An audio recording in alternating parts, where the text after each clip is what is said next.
thumb deployment right there. You could always open it like that if you want, and you could reverse flick like that, which is my favorite. I love me some Wharncliffe blades, again, because of how much functionality you have when making cuts like this. You don't have to bend your wrist all that much to get the... It took a little bit of getting used to. You know, it does kind of beat at your index finger a little bit. What is going on, guys? Welcome back to the channel. My name is Miguel and you're watching Miguel EDC, where we talk everything EDC gear here. Today we're going to be reviewing the Demko AD20.5, this beauty right here, especially this one with the shark's foot. This is the shark's foot blade variation. There's also a clip point version as well, but we're going to be focusing mainly today on the shark's foot blade here. And man, there's so much to tell you about this knife, so much that I can't wait to unpack with you guys. Talking about this guy, did an unboxing on this knife not that long ago, about a month or two ago, and I've had the opportunity to EDC this guy like crazy. This knife has not left my pocket for so long, and I can't wait to share with you guys what the experience is all about. So without further ado, let's just jump right into it here. So we got multiple deployment options with this guy. We of course have the infamous shark lock. That is one of the main things about this knife that you won't find in many other knives. It is the locking mechanism right here. So of course you could swing it open like that with a flick of the wrist. You of course have the thumb deployment right there. You could always open it like that if you want, and you could reverse flick like that, which is my favorite. Of course, you guys already know, if you watch some of my videos, you know that reverse flick action is always going to be my most favorite one. Of course, you have this opening right here, so I guess you could sort of do that opening that way as well. It's a little bit more tricky, requires a little bit more of a swing if you want to open it using that opening area there on the blade.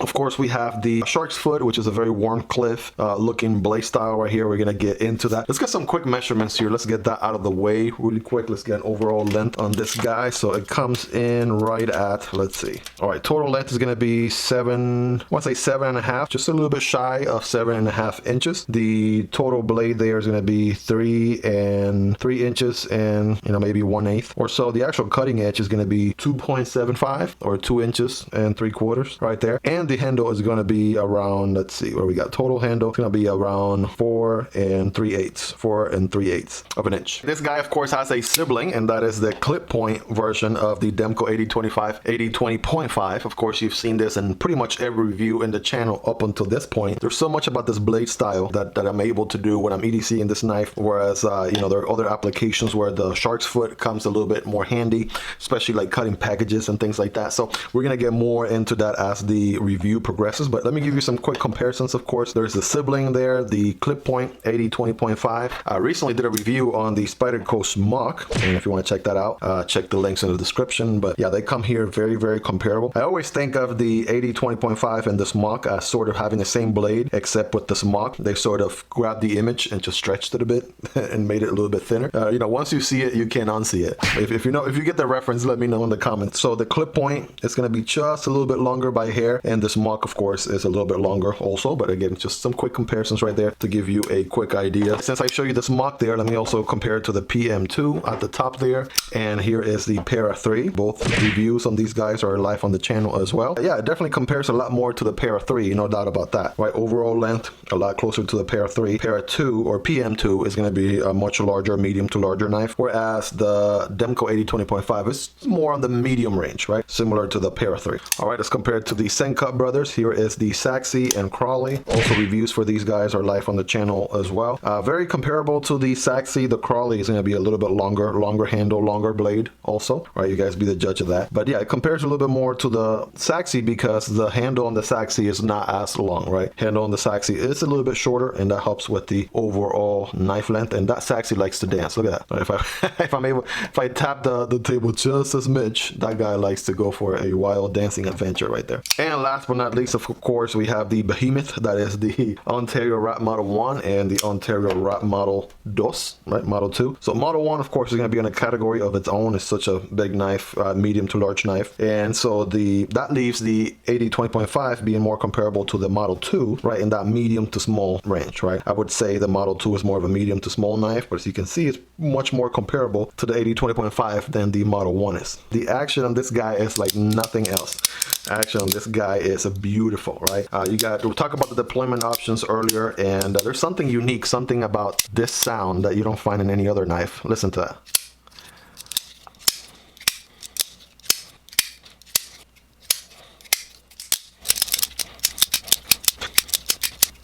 The way it works, you have the shark's lock right here, right? And that sort of releases the blade, right? When you do that motion right there, right? It releases the blade, and it also locks the blade in place once you let it go, just like that. All right, so again, releases the blade here, and then it locks the blade in place once you let it go. Very unique, very different. I want to say at first it took a little bit of getting used to. You know, it does kind of beat at your index finger a little bit. I know that's sort of becoming a trend in the channel, especially with the Spyderco knives and that compression lock. But yeah, this one, I feel like you get used to it, but obviously the more you do it, the more, you know, you'll sort of get used to it and whatnot. At first it took me a little bit to get the hang of it. But yeah, this thing open and closes, and you can just sit there to the point where you annoy the crap out of your significant other. I know when we're watching a movie or watching Netflix, if I have this guy and I'm flipping it open and closed constantly, my wife, yeah, this will get on her nerves. No doubt about that. Let's talk materials on this guy. So we have a stone-washed AUS 10A blade. Again, keep in mind this one is the around $160 or so entry point. The Demko AD20.5 is already a more affordable version of the Demko AD20, which is made in the US. It's a much larger knife and such, but this one is made overseas in Taiwan. It's the most affordable variant of the Demko AD20.5 is this entry point here with the AUS 10 blade, AUS 10A, if you want to be very, very exact. Let me get a zoom in right there. All right, there it is. Of course, you got the Demko logo on this side. And then as far as the handle, this is FRN. So you got this FRN gray, ivory, FRN looking handle. You don't get the premium Demko knives pivot screw right here and things like that. So you kind of forego some of the nice aspects of the more premium version with this entry point version. The, you know, one-pin PA is all actually printed in the FRN versus the actual, versus it actually being a pivot screw. Of course, there are more expensive versions that have that good looking screw right there, but not this guy at this price point. You do have the AD20.5 also printed on there. This blade handle has a design here very similar to the titanium version of this knife, which is around $375, almost $400 total price. And there's actually a very interesting story about that I'm going to share with you guys later on also, right? Debated about getting that versus these two for the longest time, so I'll tell you more about that in just a second. Also, this guy is very slim, as you can see right there. So if we do a quick carry profile against the sibling right here, right, they're going to be smack on the same exact width, obviously. Here's the PM2, right? Spyderco Paramilitary 2 is going to be obviously a little bit wider, thicker, if you will. Here is the PM3, PM3, the Para 3, right? Here's a Para 3. All right, there you go. Here is the SENCUT Sachse. The Sachse and the Crowley, they're both going to be much thicker just because of the liners and the micarta, right? There is the Crowley right there. You see what I'm talking about. And last but not least, a quick comparison there to the Wrap Model 1. Yeah, that is going to be much thicker, no doubt about that. Bigger knife. The Ontario Wrap Model 2, which is very comparable, right? The Wrap Model 2 might be thicker there by a hair, right? All right, what does it look like when it's in your pocket? Now, this guy obviously is going to take a little bit of real estate, right? It's going to take quite a bunch of real estate just because of how this blade folds. So you can see there, there's quite a lot of blade still sticking out when the knife is folded. So it kind of gives us some substantial width to it. So comparing it really quick here next to Spyderco PM2 and Para 3, right? It's somewhere on that ballpark. Of course, the Spyderco knives with the Spidey hole are going to take up quite a significant amount of room there, as you can see. But the Demko AD20.5, it's, you know, following very closely behind. Let me quickly toss in here the Smock so you see what I'm talking about, right? The Smock is going to be much, much slimmer of a knife right there. So if you're looking for a slim knife, this one might not be the slimmest knife out there, but at least, you know, you get an idea there. You got the sharks, you got the shark lock, of course, so it's sort of a trade-off. Right here, the SENCUT brothers, the Sachse on top, Crowley at the bottom, right? And it's going to be more comparable to the Sachse because of the blade shape. Of course, the Crowley is going to be a much narrower knife, much narrower on the blade, much narrower on the handle. And last but not least, of course, right, there we go. We got the Wrap Model 1 on top, the Wrap Model 2 Ontario knives, right? Model 1 right there is going to be very, very comparable, although the AD20 is still wider, occupies a lot more room in the pocket when folded. The Model 2, of course, is going to be so much slimmer, being that medium to small knife and also very narrow design. Right, you're probably wondering, Miguel, what about the clip point? What about the clip point version? That's probably slimmer. Nope, it is not. If you've seen other reviews in the channel, you know both of them, regardless of the blade shape, both of them actually take sort of the same amount of room when folded in the pocket like that. They're just as wide. Of course, this wouldn't be a review without a proper paper cutting test. Keep in mind, I have been EDCing both of these guys, regardless of blade variant here, for quite a long time. So this is not out of the box sharp in any way, shape, or form. So do keep that in mind. But without further ado, right, you guys rate it in the comments from 1 to 10. 10 being the sharpest. How sharp is this guy? Here we go. Oh, look at that. Bam. Wow, this guy is not messing around. All right, nice clean cuts, no compromises. All right, hopefully I don't jinx myself. Boom, look at that. All right, you're probably wondering, okay, Miguel, what about the clip point version? All right, here we go. Let's switch over to that. Bam. Wow. All right, guys, does this guy need to be resharpened? I don't think so, right? I do not think so. Not at this moment. Maybe at some point later on, but yeah.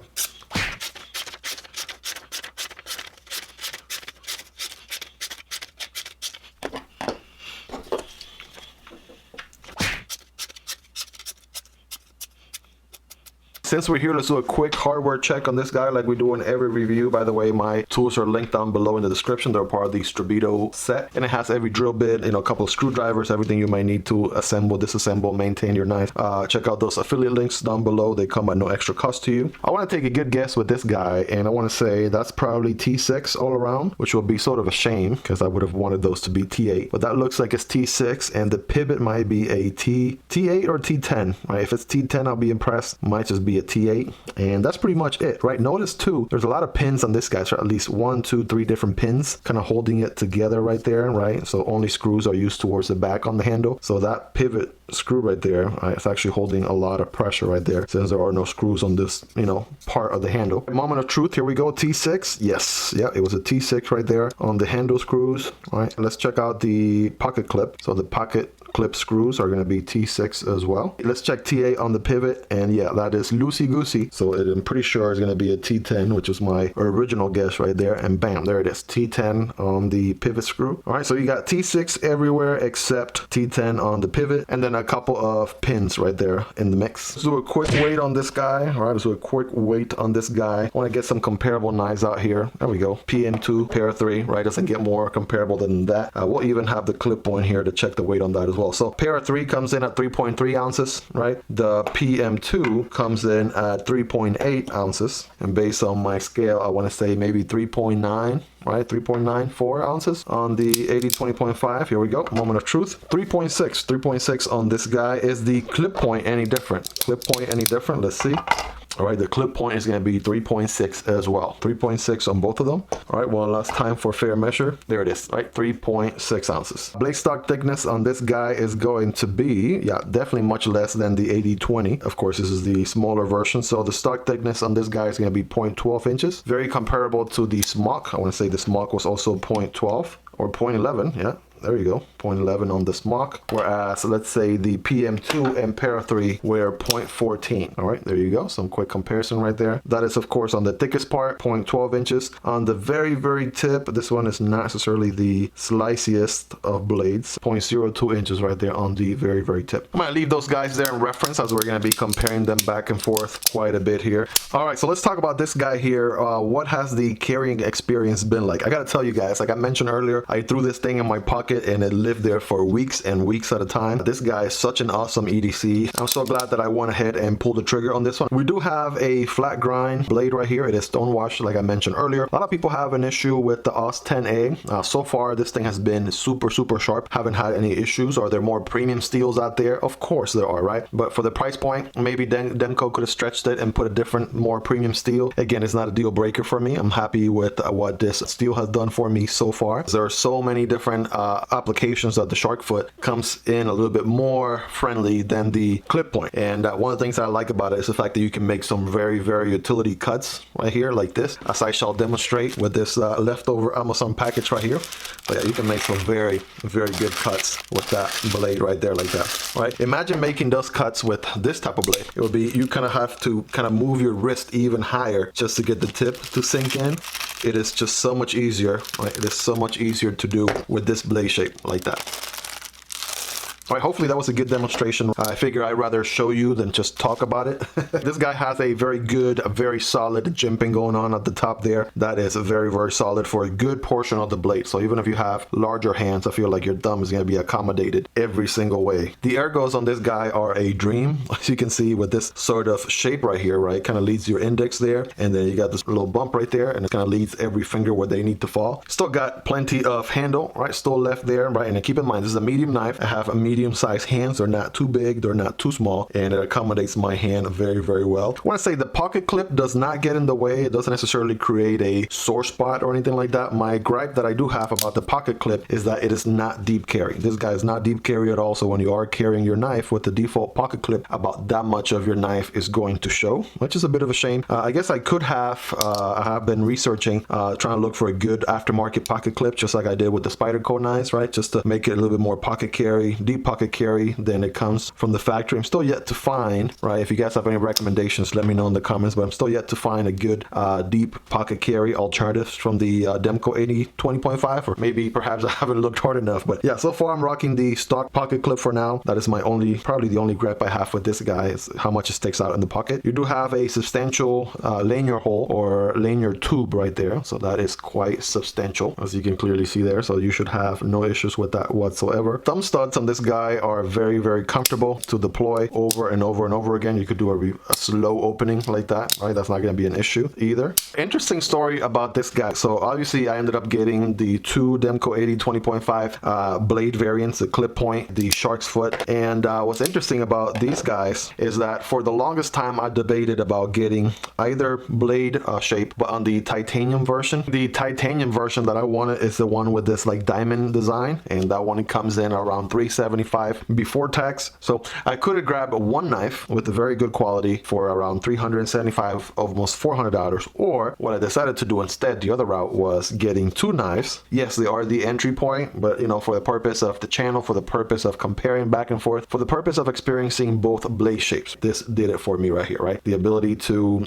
experience the clip point version, the shark's foot version. They both have the shark's lock, right? They basically around the same price when you add these two together, and you end up with two knives. So decided to go that route instead, and I haven't looked back. Hopefully at some point later on in my career I'll be able to get that titanium version, but for right now these guys are definitely doing it for me, no doubt about that. Look at that, this guy is pretty well balanced right there. As you can see, the weight is not too much towards the back of the handle or too much towards the tip of the blade, somewhere in the middle right there, right? So you can see I'm moving my finger around, it's staying nice and balanced, right? The blade alignment right here, that is pretty smack in the middle too. You guys be the judge of that. Keep in mind, this guy has already been through so much cardboard and paper and such, right, for all my EDC tasks, still remaining a very good sharp edge. One of the things that I didn't necessarily like with this design, which I found interesting, is that the space left right here, right? Obviously this is part of how the shark's lock works, but check out the space right there, this little room right here in between. Yeah, I feel, you know, sort of don't like that too much, but it doesn't really get on my nerves all that much, if I'm being honest, right? That was something I noticed from the very beginning. Ever since I've been ADCing it, I don't really notice it as much. As far as blade shape goes, I love me a Wharncliffe blade. Of course, this one is properly called the Shark's Foot blade by Demko, but it's sort of like a Wharncliffe. A couple other Wharncliffes that I own, which remind me a lot of the Demko right there, is the Smock, Spyderco Smock, and also, if you recall, the Fleece folding knife as well, right? I love me some Wharncliffe blades, again, because of how much functionality you have when making cuts like this. You don't have to bend your wrist all that much to get the cuts, right? You got the tip right there. It's very functional, very, very sharp. One of the great things that this guy has going for it is the shark's lock. Bam, right there. So what is that all about? Again, like I mentioned earlier, right back here, this thing is super strong, super solid. You guys check out the action right there. The strength on the shark's lock is said to rival that one of the tryout lock, said by Andrew Demko, right, the knife maker himself.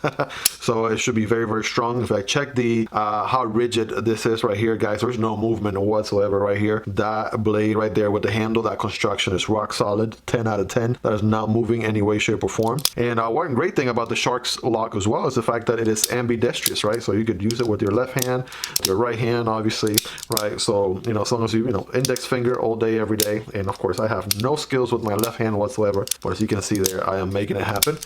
Speaking of being ambidextrous, it's so much so that they actually send you a left-handed clip in the box. So if you're left-handed, just swap out the clip, right? This one works really good on the opposite side, and you are good to go right there, right? So nice little clip there for the left side. I'm glad that they thought about left-handed people, my lefties out there. Another great thing about this knife is the fact that, you know, if this knife were to be made in the United States, just like the OG AD20 is, right, it would have been a lot more expensive, because this guy is made overseas, over in Taiwan. That helps out with the price a little bit, right? Makes it a little bit more affordable. And also another thing that, you know, helps with is availability, right? So typically the American-made variants, the AD20, AD20s and such, right? Those American-made knives, not only are they going to be more expensive, but also the availability, the drops, you know, they're going to be a lot more limited. Whereas these guys, the fact they're made overseas, not only are they going to be a little bit more affordable, but also more available to the point where you can actually pick yourself one or the other or both if you wanted to, right? They should be available at this time and continue to be available throughout. By the way, if you want to check these out, check the links in the description below, right? Those are affiliate links that help out the channel at no extra cost to you. All right, something else to keep in mind too, right? The shark's foot blade here is going to be a little bit shorter than the clip point. The clip point is going to be just a hair longer. So if you are in a state where, you know, blade length laws and such are an issue, you might want to opt for the shark's foot blade instead. This guy does come in AUS 10A steel, right? That's not AUS 8 or AUS 10, it is AUS 10A. And this guy, for what it is, for the price point on this guy, is it going to be the most toughest, strongest metal out there? Probably not, right? Is it going to probably have the most stainless steel qualities to it? Probably not, right? Is it going to have the best etch retention? Probably not. However, it is pretty well rounded on all those areas, right? When it comes to sharpening this guy, it should be a pretty easy task, right? Sharpening the AUS 10A. And even though it doesn't excel at any of the previous mentioned categories, it actually is pretty well rounded on all of them. With both blades, you do have the ability to choke forward if you wanted to. You do want to be very careful though with the beginning of the blade edge right there, right? But you could forward choke if you wanted to. Check it out here on the clip point as well. You could do that, of course, especially if you put your thumb here on the jimping. That's going to have you more control of the blade at all times. But yeah, this guy, believe it or not, is milled, so that helps with the weight quite a bit. And also, I know a lot of people are very skeptical because of the grivery and such, right? Thinking it's going to be flimsy, thinking it's going to be a weak knife, weak structure, what have you. But guys, those are stainless steel liners right there, so it really adds a lot of rigidity to the knife and makes it very nice and solid. And this pattern right here, this pattern printed into the grivery FRN, that makes it very nice and grippy, that is not leaving your hand. And just the whole construction on this guy, it is such a tank. Just the noises of it, right? The acoustics are just wonderful. This guy is in ball bearings. I know probably you guys are probably wondering. So yeah, got ball bearings going on this guy. They help the action be that smooth. I really wish I had the OG 8020 so I could do a nice side-by-side comparison, but just keep in mind these are a smaller version of the OG 8020, which is a little bit of a much larger knife. This one is right there with the EDC for everyday carry. The size makes this one a much better candidate than even the OG. The OG 8020 is such a brick, for lack of a better word. It is so tough, so thick, right? When it comes to EDC, this guy is going to feel right at home on your jeans, jean shorts, whatever you got going on. It's much more of an EDC-able blade just because of it being a shorter size. One thing I didn't like, in case I haven't mentioned this already, is the printout of the AD20.5. I sort of would have liked just the diamond pattern all throughout without this piece right here. I get why that sort of serves a purpose here for the pocket clip, and when sliding in and out of your pocket, that helps. So there is some functionality to that right there, but I know the OG version AD20 does not have that, so I really wish that wasn't a thing. Even the titanium version doesn't have that either. So that's a small gripe of mine. You know, if that doesn't get in your nerves, then you're absolutely okay and you got nothing to worry about right there. So let me know in the comments if I missed anything, if there's anything additional that you would have liked to have been covered on this review. Let me know in the comments. I plan to hang out down there. So any questions that you may happen to have, let me know and I'll be happy to answer those for you. By the time you're watching this video, it's very likely that the Ontario Rat Model 1, the review for this guy, is going to be live on the channel. If that is the case, I'm going to put a card right here for you so you can check out that next. Thank you guys for hanging out with me in this video. You guys are the real MVPs. I'll see you all next time. Take care. Peace.